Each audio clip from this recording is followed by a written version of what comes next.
1036, hella bottles in the mix with some Magic City models belly dancing on they. We got the parking lot, pouring shots of Bacardi to the top. Yeah, we call it a masala block party.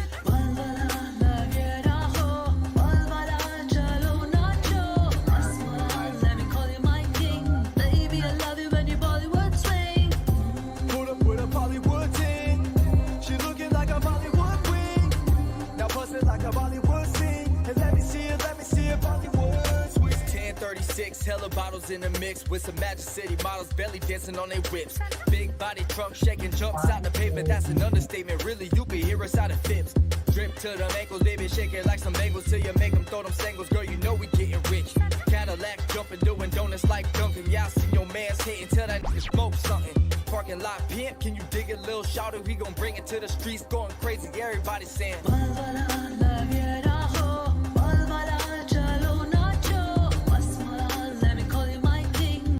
Mad bricks webcast,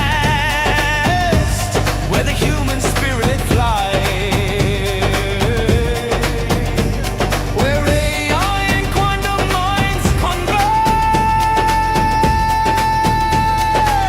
Medicine transcends and possibilities surge. A dreamland opens where healing flows free. Every human touched pain vanish, hell for all to see. So hear the stories. Let your curiosity rise. Mad Bricks webcast,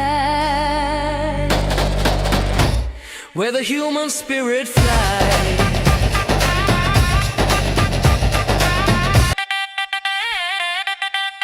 Mad Bricks webcast, where the human spirit flies.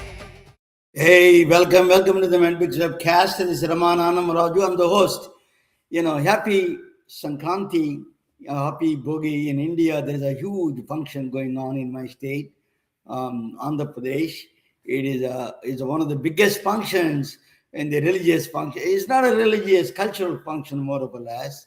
There is a lot of gambling, drinking, probably all kinds of things going on. It is a festive atmosphere in my region of India. Most of the India celebrates. They have different names on it.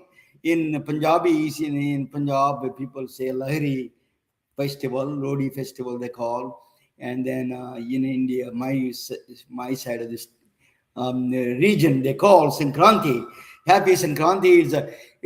When I was a kid, I used to from a village. I told you in my village that all the people used to come down and come down. My family come and visit me. But anyway, before I talk a lot more about it, let me bring my co-host. She's not a big. She's thin and tall, beautiful and brainy.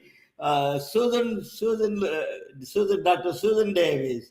Let me bring her to the table. Yeah, Susan, how are you? I'm fabulous. Ramana. Yeah. So how is it? You had a long trip. You're going through.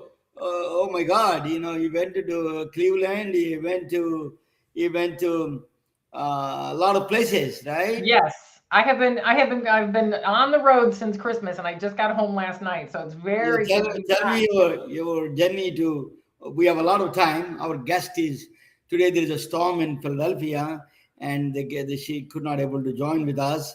So you and me, we need to talk and present something. Okay. Well, that's a shame. I was really looking forward to speaking to her. Hopefully, we'll be able to reschedule. She's amazing.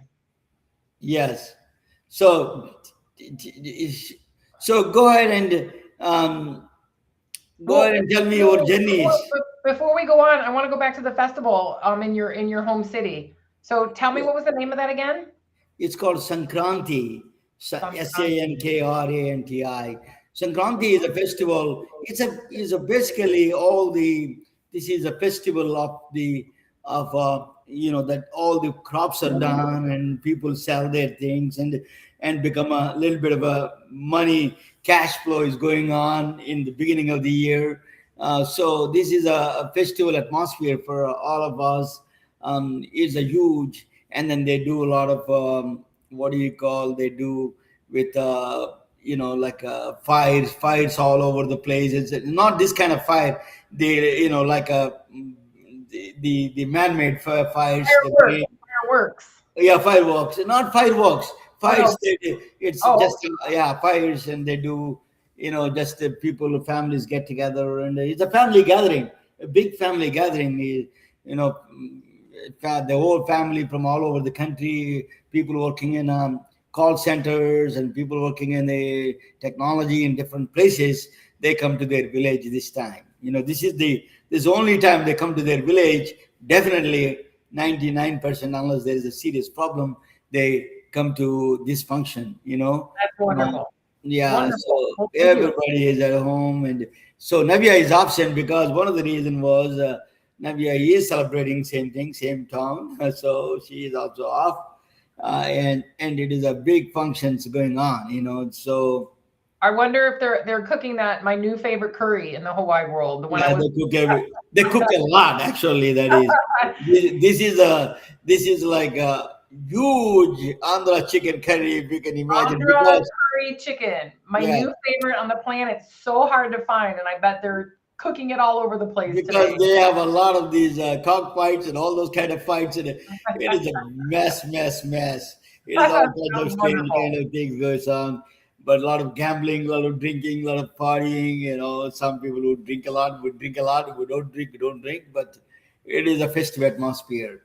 And then the most important I remember is in this place is that when I was a kid, is my most memorable thing is that they decorate entire street with paintings. They do entire streets, and then in the houses they paint and they hang the flowers, and it is a very festive atmosphere. And then there is a lot of these spiritual stuff, and there is a lot of people who talk about, who come down there as a sadhus, like monks, and they come and walk around. It is a very, very different world. I mean, different atmosphere and different world itself. So well, it sounds wonderful. It's too bad we're not there. It is a kind of spiritual and fun and drinking same time. So tell me your journeys through all these cities. Cincinnati, San Antonio. You went through. I've been to all those cities. I've been to Cincinnati one time. My cousin lives there, still lives there. My Abhi, they remember the doctor that nephew? Yes. He's from that Cincinnati originally from. He is. He's the one that's in the long-term care, right? Correct. Yeah. Okay, yeah. So, well, some work, some pleasure. I started up in the Upper Peninsula of Michigan.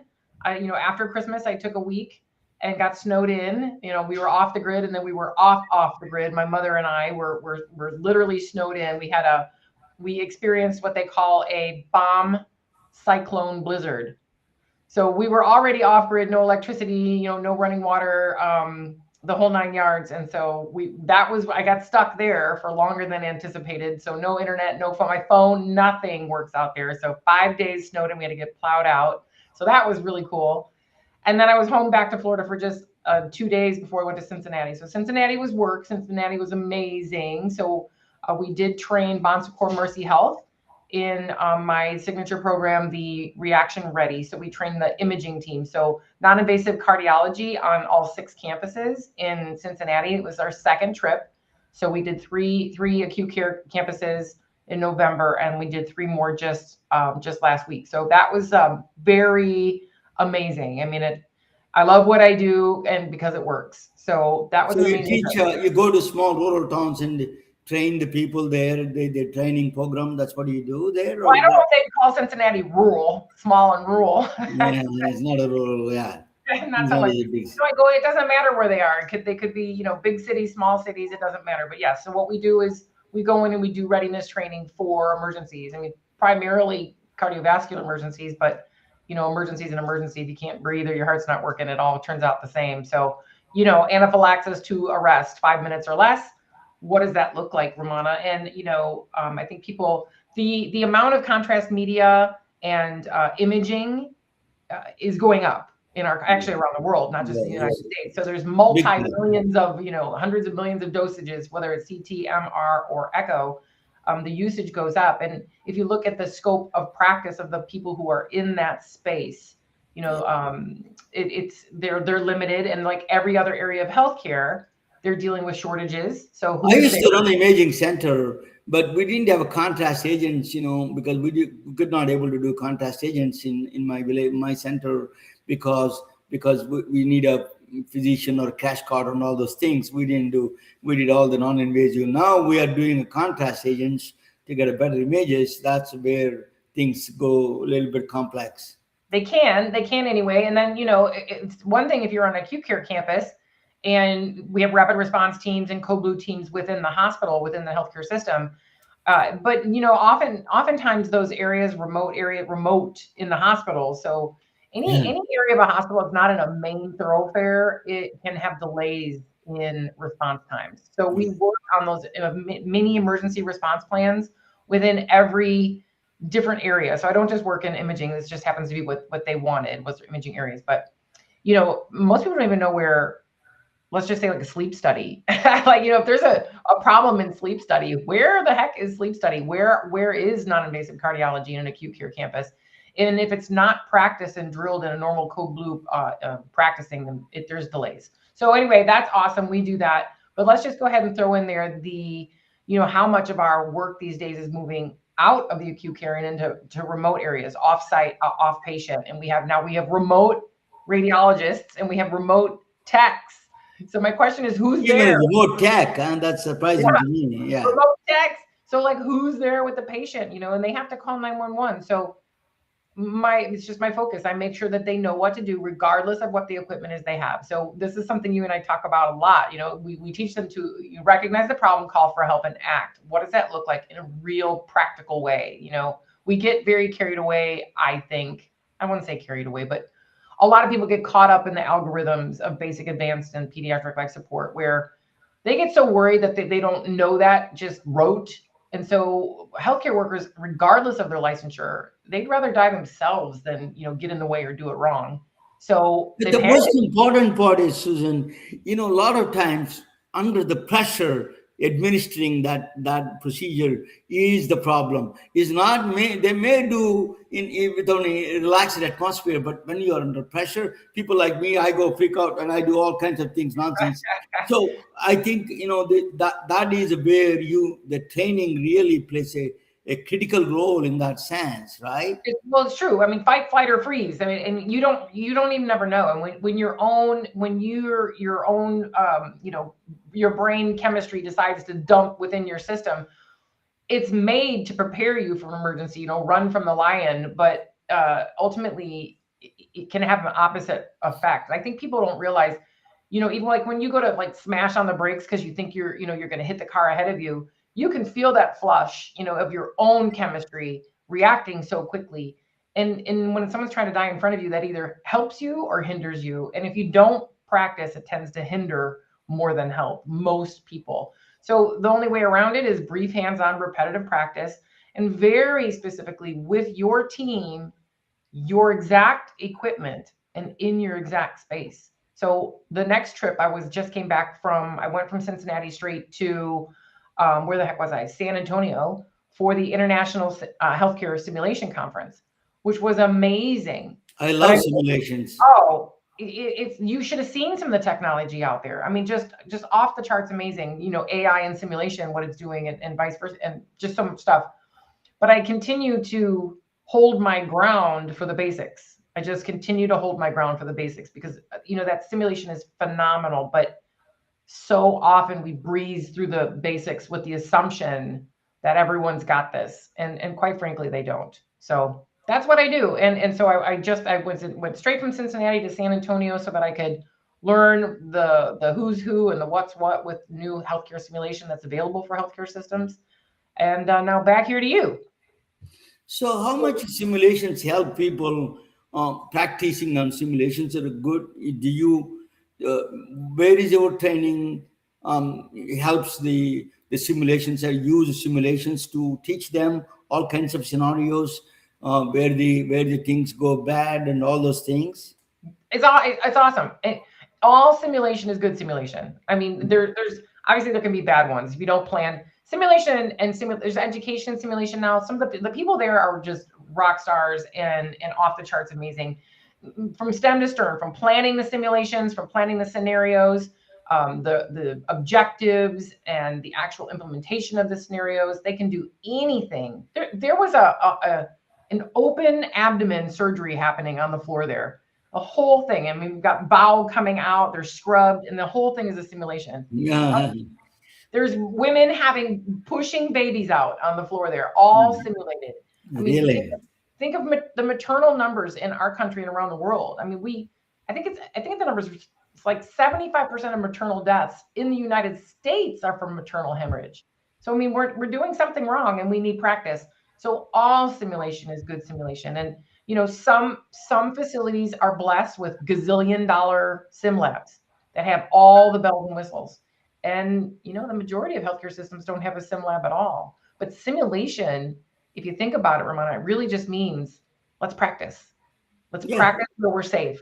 And, you know, not on patients. So you can be creative with what you have, which is, you know, what I do, my drills that we do, I use very low, I use the cheapest, the most minimalist, you know, equipment. And I'm firm on using exactly what they're going to use in their environment.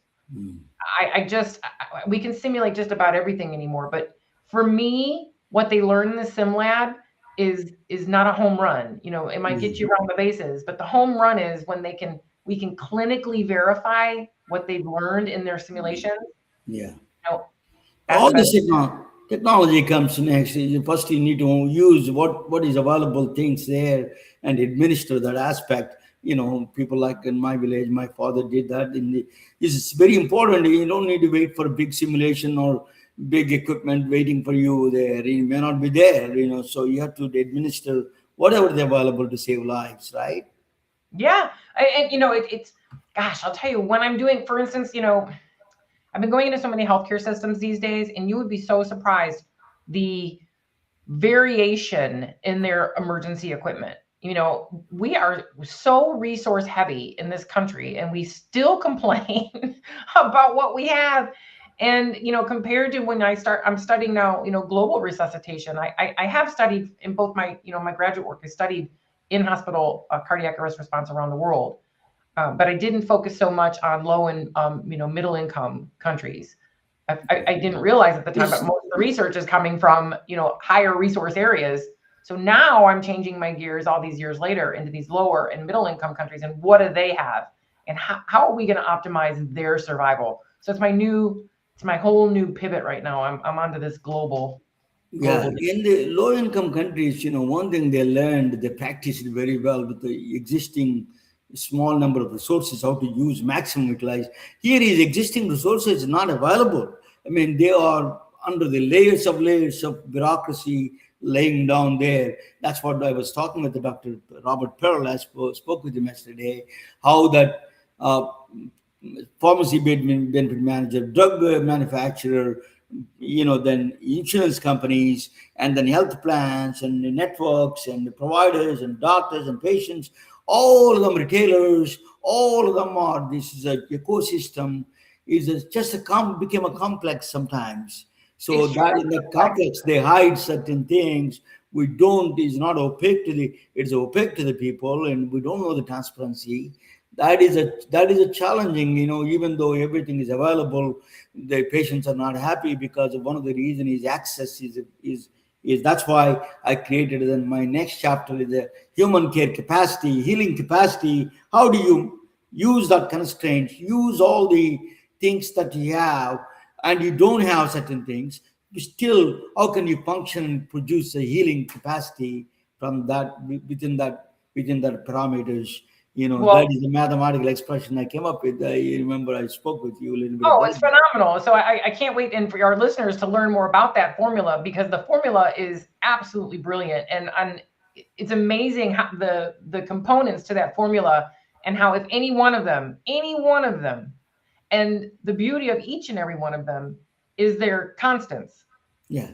it's a constant, and they're non-negotiable. So if any one of them is zero, the whole deal is zero. The whole deal is zero, yeah. Extremely dramatic. So when you bring that formula out into the public more, Ramana, I think the whole world is going to be able to very clearly see how ridiculous we are with all of the resources we actually do have available, and how we have to just, do some sifting and have to do some repositioning, and we need to kind of hush up a little bit and get back to the basics, the non-negotiables.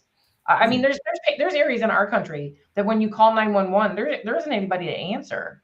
There's places in the north and northwest, very rural areas where, I mean, here we call 911, and our 911 people here are rock stars. I mean, it goes straight to medical, and from medical straight to, it goes to the police and then to the medical. And then within moments, they have AI support, and they can tell whether it's a cardiac arrest or not. And some people are in Canada and some places here, they have drones coming with an AED. There's so much technology. And then in our very own country of pregnant women and mothers delivering babies that are hemorrhaged to death, and people who aren't there's nobody to pay to answer the phone for 911. Now you go out of our country, we don't realize that there's ambulance service doesn't exist in many parts of the world, and so many people are having many, many, many problems that if they had what we had, they could do a lot more with what it. So I don't know. The equity and access is a big deal. So when I was selling equipment and all those things, one thing I always told them, it's not equipment. You need the training, you need the reimbursement structure. How do you get paid, and what are the limitations on the reimbursement structure? The entire gamut of workflow has to be there. If it is not there, suppose you are doing an imaging ultrasound or mammogram or CT scan, you have to send it to the radiologist. The radiologist has a report and come back in time. All these things has to be coordinated. It's like choreography. You talk about ICU. We have to do the same thing in every industry that is required. We don't do that. That is a bigger problem. Just you buy these silos and I remember in the beginning days, we bought a lot of hospitals bought a CT scans from China. They don't know how to operate. They don't. And then India also bought them, but they realized that they don't work. American CT scanners don't work in India because there's a lot of dust. There is a dirt goes around there and it stops giving the problems. So these are all things. These are too much hard. All those things you have to understand the local atmosphere, local things, and then come back with the solutions. That is missing in a lot of times. That is a problem in general. So that constraints come in the picture. What are the constraints that human constraints are there that my formula can beautifully demonstrate and tell you what that works or not? Anyone can dump off a piece of equipment. Yeah. It doesn't matter what the equipment is, and training can't be a one and done with pieces of equipment like that. I mean, not only do you have to train the teams that are there, but it has to be ongoing, because it has to be ongoing training. Yeah. Anyone got into a healthcare system recently? Yeah. I mean, the turnover is massive, and when people don't know how to work the equipment, and then I'm not going to get into all the stuff that you guys and Dr. Pearl talked about last night with what we're being charged for what we're getting and so on and so forth. But in my world, let's just use defibrillators. I mean, there's so many kinds, right? There's so many kinds. I go into healthcare systems that have 2, 3, 4 different kinds within the one hospital. They have 4 different kinds. And they get totally confusion. It's total confusion. Well, and then there's new models and there's old models, and then there's different kinds of pads. I mean, and pad placement, and some people are like, there's physicians that want to use the paddles. And then most people are like, the paddles? What would you use the paddles for? And I'm like, okay, well, I hate to break it to you, but not everybody can afford $150 sets of pads, the fancy pads. Yeah. You go outside of the United States and there's not a lot of fancy pads. Within the United States, there's people who don't use the fancy pads. So there's different pads out in the community. When we're going to use an AED, there's different pads. There's pads that are connected in a Z shape. There's pads that are separate. Where do the pads go, Ramana? Yeah. Does anyone know where to put the pads? I mean, where they go? Yeah, no, that's a bigger challenge actually. Yeah. Those are the constraints that I do. people don't understand those constraints clearly defined by what those are constraints. Otherwise, it doesn't produce the hearing capacity. It just becomes a zero. Any one of them missing is zero. That if any one of them is missing or lost in that whole process, it becomes a zero. So we need to have a fundamental principles. You need to be redefined. I was telling Dr. Pearl yesterday, we need to have a non-negotiating principle. Some of them are. Then the healthcare system works. Why it is broken? Because we don't have a non-negotiating principle. Everybody has their own way of thinking, doing things. It's just no standardization, all this process. But anyway, before you change gears, I'd like to say that just one component of your equation is trust. Yeah, I did the trust in it. Yeah. So remember what we said just a few minutes ago. If any one of the components of the equation is a zero, the whole thing is a zero. So I'm just going to throw that in there for a little teaser. And also the strange part is about the trust is that we can quantify, we can mathematically, a formula can come back with the trust part. So we have a that's where I come in the picture, where I put together, we put together through the process a trust factor, how it works through mathematics. It is just a beautiful the way it translates. The trust has to translate to the patient, otherwise it doesn't work. That's what it is. But anyway, your beautiful journey is all over the place. You're Michigan, Cincinnati, and San Antonio, back to Fort Myers, Florida, right? Yeah, now back to the world. I went to day before yesterday, I went to China, Silicon Valley conference, a small mini conference. In this one, I'm surprised how many, these are all things coming up, and I'm so excited. The technology is leaps and bounds moving in China. Also, they are producing a new kind of a technology they're producing, and the new way of thinking, and everybody all over the world, healthcare is becoming a central stage and taking a central stage, because in China, people are getting older. There's a lot more older people there. There's not much assistance there. So they're thinking about all those things. We have to do the same thing here, but much more. We have to make it work for everybody. That's one. I'm going to talk. So when I come back, we can talk about Kamala Maddali. Sorry that she could not able to make it. She is a AI expert, and then she is a DVM. She's also took care of pets. She is a doctor of veterinary medicine, but she could not able to do things, and she's going through a personal. Also on the top of it, in the winter time, personal, things that she was talking about on her book. Making Kamala.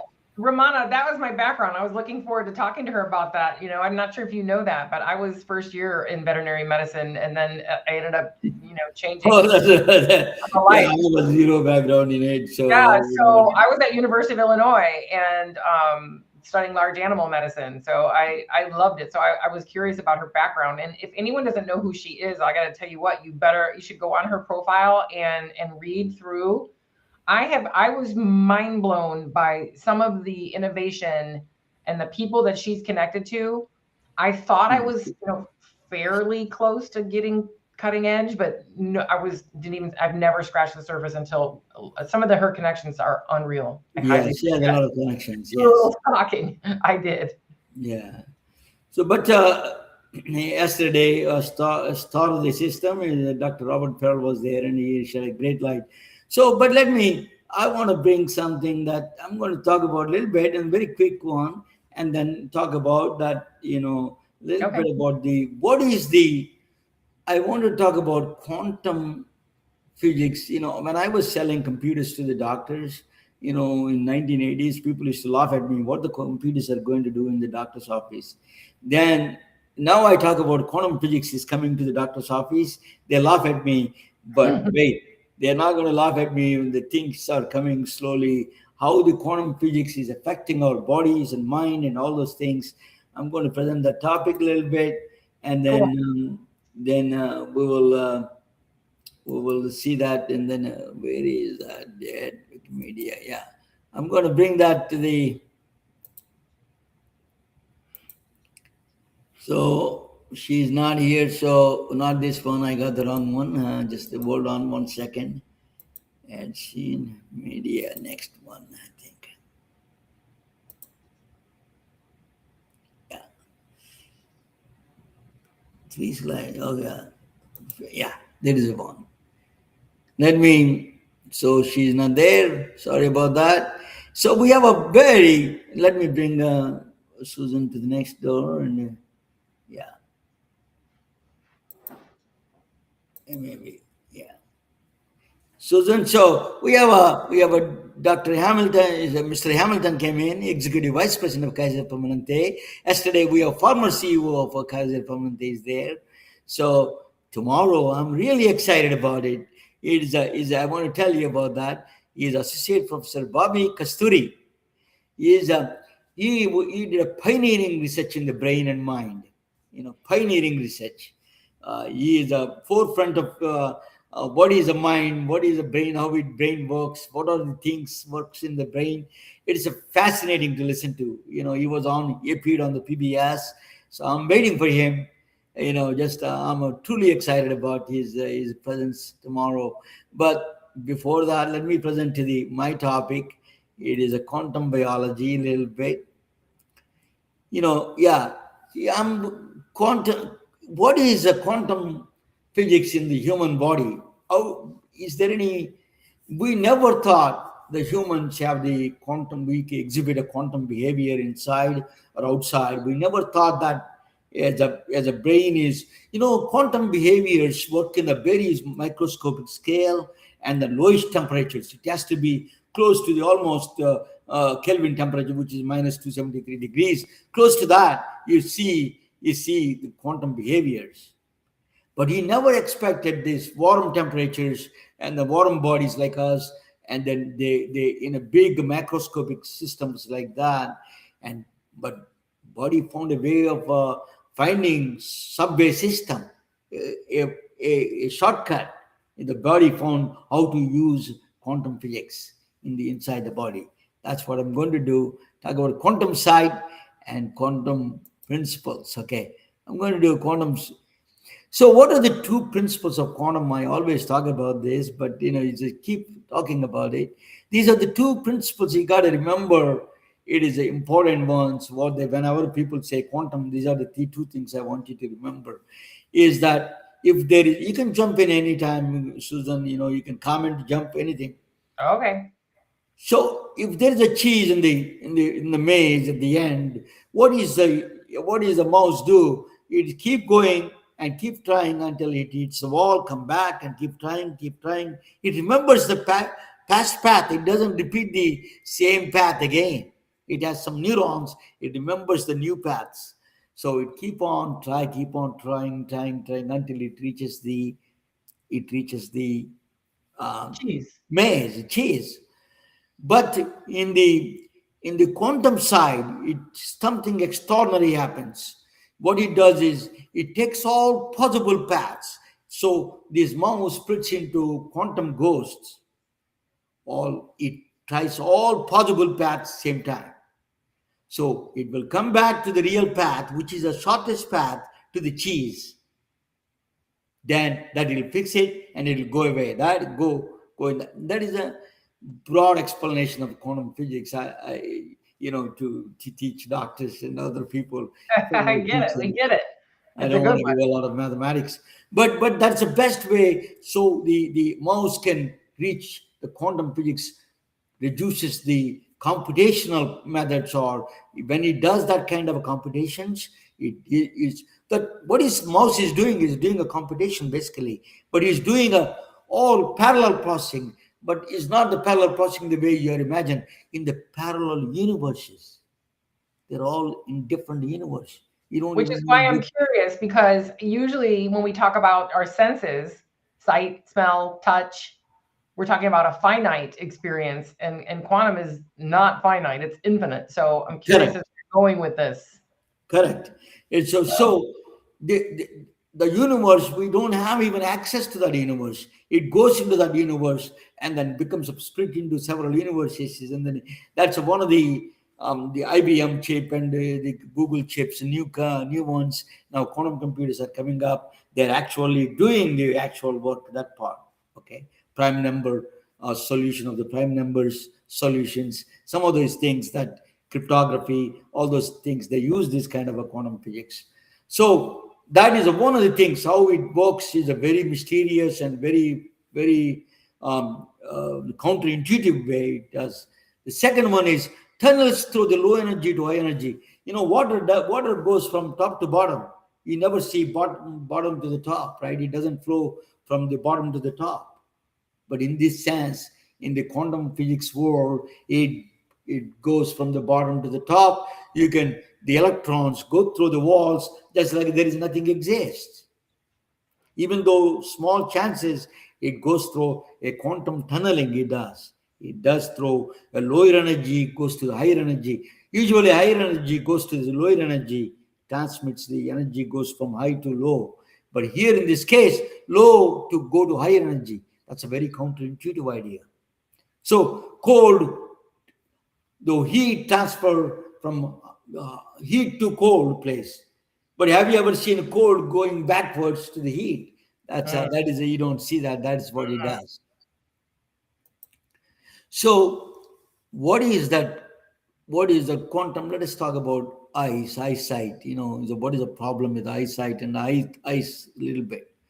I said the photoelectric effect is based on Albert Einstein won the Nobel Prize for this effect. Is not all E is equal to mc square. He did not win the Nobel Prize for that. He won the Nobel Prize for this.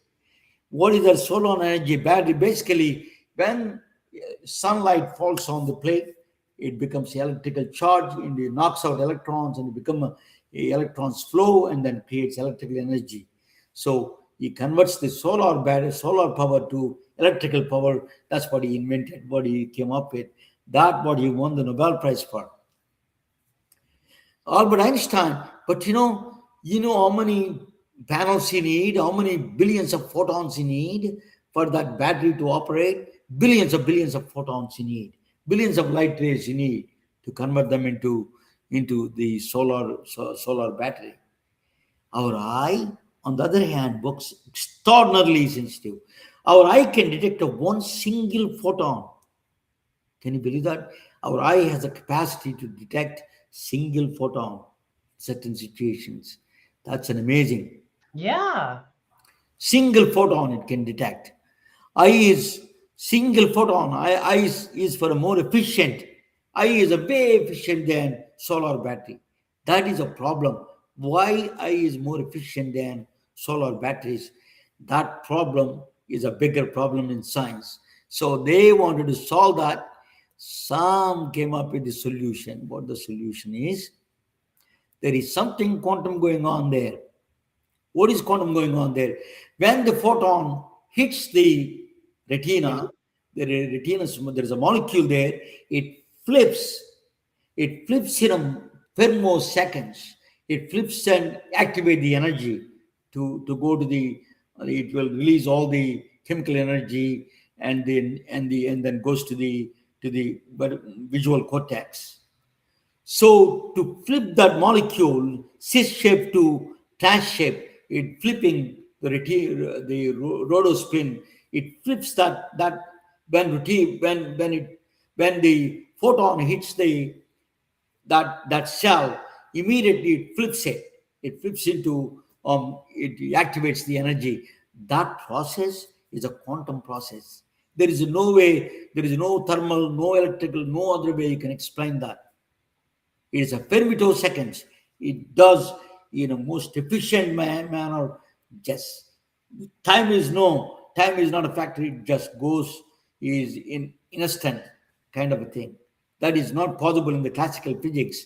So quantum transition happens. That's what the people believe now. There are more and more people believing this kind of things happening in the body itself. So body found out the way do this quantum transition. So eyes work very efficient way. So that is a big power. This second thing is, that the smell itself, regular musk, you see the musk, sweet and clean, I can change the chemical. I don't change any chemical property. Deuterated musk is like adding an additional ion. It doesn't change the chemical property. They're identical, exactly identical. You cannot tell the difference chemically between these two musks, deuterated musk and a regular musk. But our nose can smell, our smells can definitely can find out what's going on, what goes the difference between them. One is a deep burn, the other is a sweet clean. That is a problem. We cannot explain why that smell we can differentiate. So, like Northern Italian wines to Southern Italian wines, you can differentiate. The reason was there is only 400 receptors, genes in the ours to smell. We can, with the combinations or so, we can do 10,000 smells, but we can smell 10,000 trillions, almost millions of smells we can do, because they're using a frequency. Susan talks about frequency all the times. These molecular vibrations from the quantum vibrations from the molecule of the receptor, the musk molecule comes there, and they knows that vibrations that match the vibrations, resonance vibration. It makes the exact frequency, it comes there, and that becomes that. So by how many frequencies are there? Infinite number of frequencies you can use. So you can smell millions of smells. It's not a problem at all. So nature found a way to find the system. You can, that is one of the greatest wonders of the, that is the one thing that does. Then another one is a breathing, quantum breathing. Cells produce carbon dioxide. These things Susan knows more than I do. Carbon dioxide needs to be removed fast because the exhale, we have to do exhale faster. CO2 dissolves slowly in the blood and water. It doesn't dissolve that fast. So CO2 build up in the blood. What happens in the blood if it's CO2 build up in the blood? It becomes acidic and shuts down organs. People die not because of lack of oxygen. It is a build-up. Actually, they die because of the poisonous blood. It becomes a organ shutdown because the pH value went up. It become acidic, completely out of control. So that is a problem.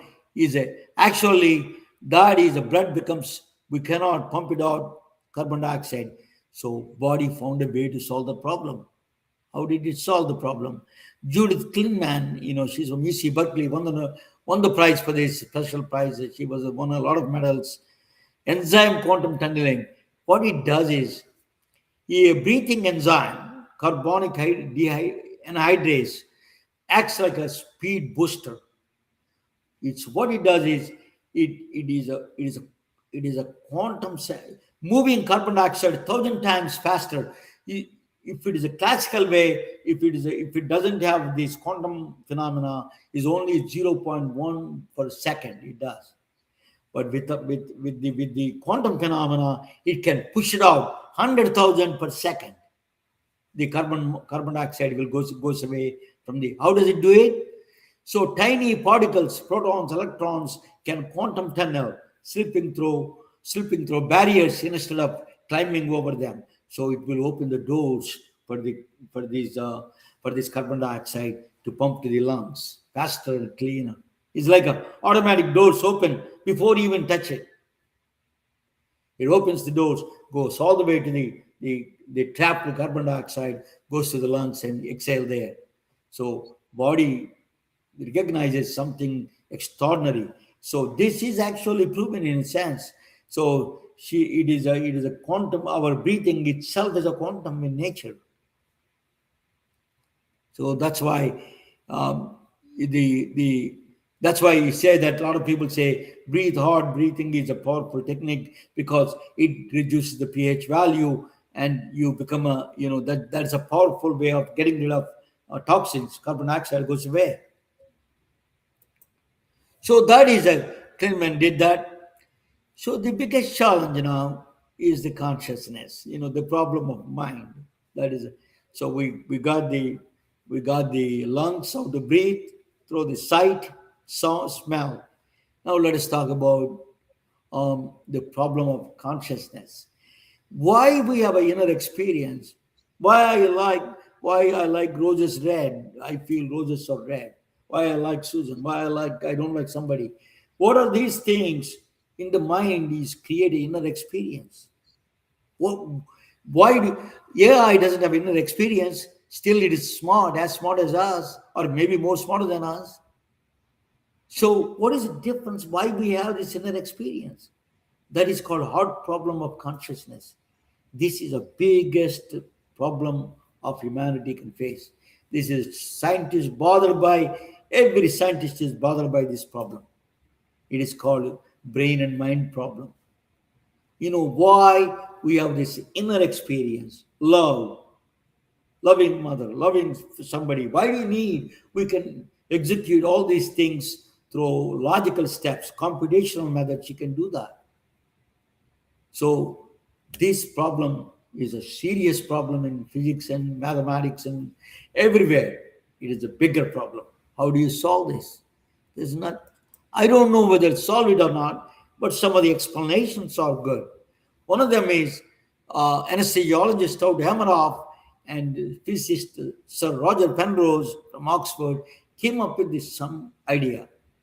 One of the ideas is that the brain, everything is actually all like a matrix almost here outside world. This matrix world we are in, there is all patterns that's all exist. That's like I'm including a little bit David Bohm and Jiddu Krishnamurti. I'll explain to you a little bit about that. We'll ask tomorrow the guest also. So the orchestrated objective reduction is this kind of a quantum wave. The quantum nature outside exists, only quantum physics exists. There's no other things exist. The reality is the illusion. What they said that is, when it comes to our brain, that in the neurons, there's a microtubules who transport all the nutrients and everything. These microtubules, they collapse the wave function, they collapse the wave. The wave function is collapsed in the brain. That makes it real, like particles and me and you, we all feel that. It is in the brain. There is nobody there existing outside of you, probably. So orchestrated objective reduction is that brain creating all these illusions of that there exists something. When you're talking reduction for particle from wave. Wave to particle is a reduction, yeah. So it collapses and it becomes a reduction. It is objective reduction, orchestrated objective reduction. It is. But I have a question to tomorrow. The guest is, who is orchestrating this one? Who? Yeah, that is another question we have. I'm pretty sure it's the eye. Asking, so maybe automatically orchestrating this one it is a nature itself gives that thing to us. We don't know. Okay, we will talk about that. Good question. Collapse in the quantum state. That's what it does. So they found out recently the validation for this method. What is brain doing is they experimentally proved super radiance. All the brain, all the cells in the neurons are coordinating each other, and if when your thought is created, all the cells are coordinated each other and firing the same time. Who is coordinating? That is a funny thing. This coordinating coming is a quantum nature itself. That's a coordination of quantumness. So all the cells coordinate themselves and firing this thought process.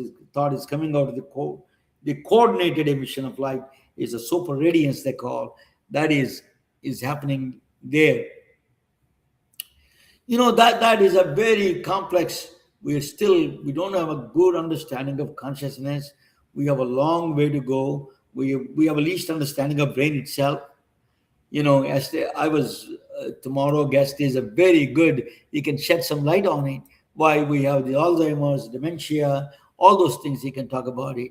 Romana, that emission of light. Have you seen the videos? The coordinated emission of light. Have you seen the videos at the very beginning of life, when a sperm enters an egg, the blast of light, it's a flash of light. Yeah, that's a zinc, right? A zinc ions. I believe so. But it made me think of that because it's pretty miraculous. Yeah, that's something like that happens in the. So it's a mystery in all of us. There's some mystery there, so we need to accept that as a mystery. Thanks for watching. That's all I have. So let me bring a boom. Yeah, tell me, what do you think? Come on, you know I love this stuff. I think it's excellent, and now everyone's gonna have to stay tuned tomorrow to have that the question answered. Who's orchestrating that? I was watching our guest. I was as I was reading on our guest that was supposed to be here tonight, and she actually did a TED talk, and in her TED talk, she had a patient that described the human body as the ultimate video game. It was like, who's running the game? Who's running the game? And to go from finite smell, touch, taste, hearing to quantum in adding quantum abilities, collapsing that, it seems so hard. I mean, I love it. It seems like it was never going to be mainstream, and here we are talking about it. Yeah, I think eventually these are all things that medicine has to incorporate one way or other way, indirectly or directly. So, that cancer care in a briefcase that I was just talking about you about that, it is a that care coordination came from a quantum principle for me, Yes. So yes. They all these things you can borrow from the, one of the things that we can borrow from quantum physics. I borrowed one area is, as you say, that in your system you're training people from all the floors. It doesn't matter they are in the physical medicine floor, they are in a sleep lab, or they are in a rehab lab, right? So they need to be trained. Wherever they are, you train them there. You're taking the system there and train them. So you twist that into the quantum system. Quantum system is like, it appears as it needed. Electrons appear, observer creates the reality, right?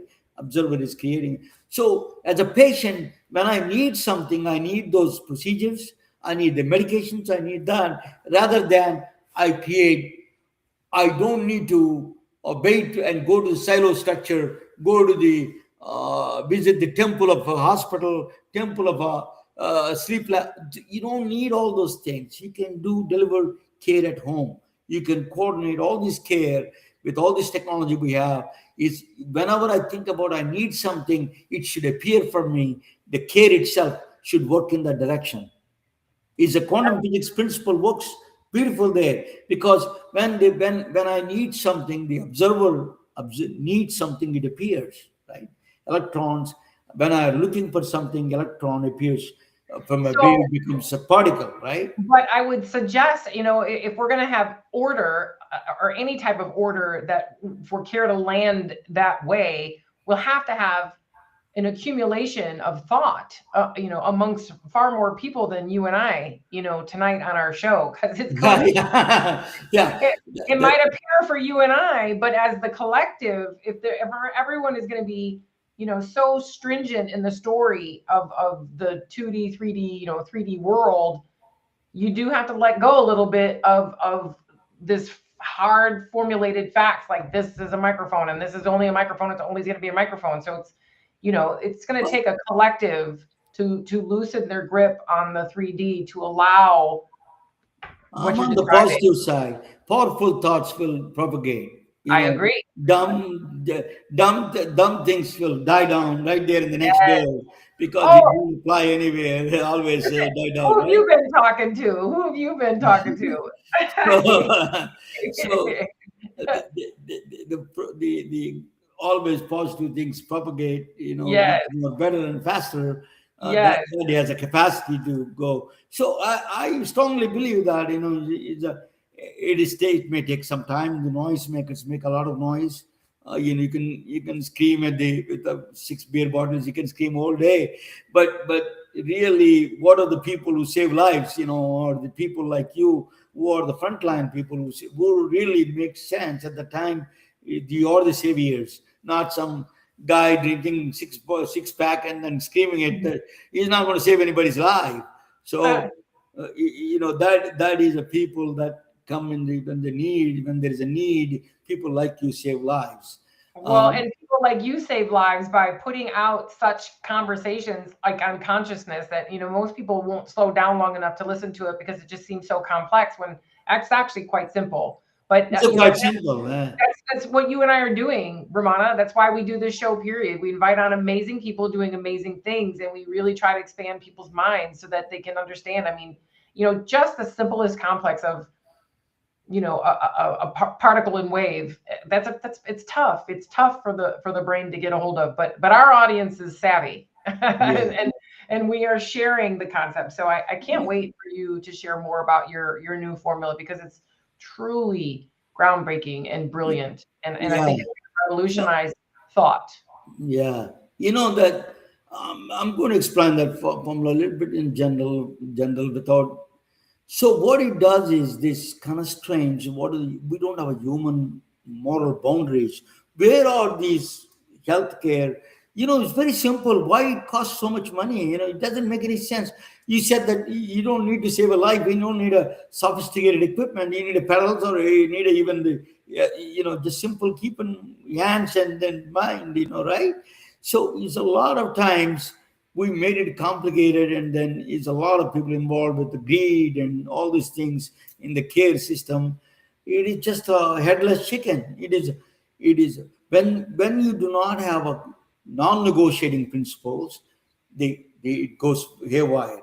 That's what it's doing.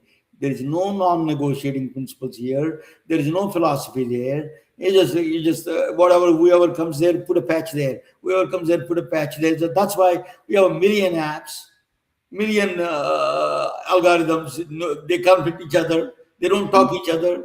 All kinds of nonsense in the EMRs and the electro.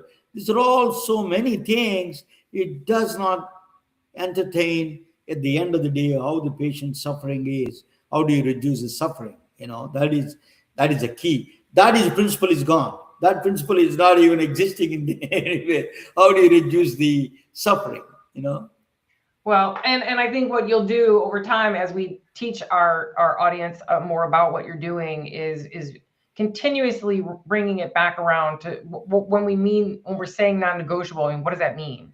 It means there's non-negotiables in this world, and they come from nature. Yeah, non-negotiables in nature, and somehow us as man, and in the walls of our buildings and in our our science and our world, we fight so hard to define science, and the beauty is almost all of it goes back to nature. And I think we kind of get far away from that. Now, what are we even defining? We got to go back to the very beginning at what was found. Like, you continuously bring up the history of some of the most amazing scientists and mathematicians from the beginning of time. And they were solving these formulas and creating formulas of all of our basic knowledge of science so many years ago without any of this high-tech stuff. And yet here we are now going back there to figure out what's happening today.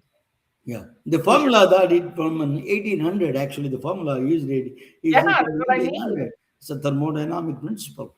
So, it is certain things we need to learn from the sages. Then when you are in crisis, you need to go to sages. That's wisdom, and people like a Greek philosopher, Plato and Aristotle, and all those people that with the saints, we have to go and learn from them. Wisdom is unbelievable. That is a timeless and ageless wisdom. That is,